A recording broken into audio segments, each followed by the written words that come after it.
Во организација на неколку синдикални организации денес во Скопје беа одржани протести чија заедничка порака се повисоки плати, но и нов закон за работни односи.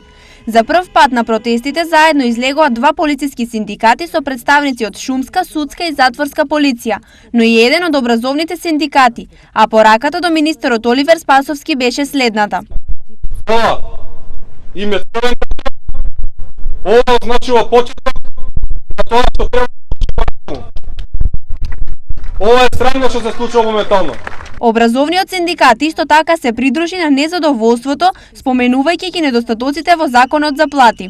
Денеска пред владата има огромен број на просветни работници кои го искажуваат сопствениот револт поради ниската подпросечна плата и поради начинот на кој што се одбивува пресметката за плата од една образование. Освен барањата за повисоки плати, на денешните протести беше истакнато и барањето за донесување на законот за работни односи. Бараме нов закон за работни односи, каде што децото ќе биде кажано, К15 мора да земат сите.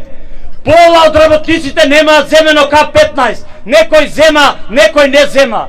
Според председателот на независниот полициски синдикат Гоце Делчев, недоследностите во примената на законите во последните 16 години во државата неоправдано се потрошени 18 милиони евра и сите тие завршиле кај нотари, адвокати и извршители.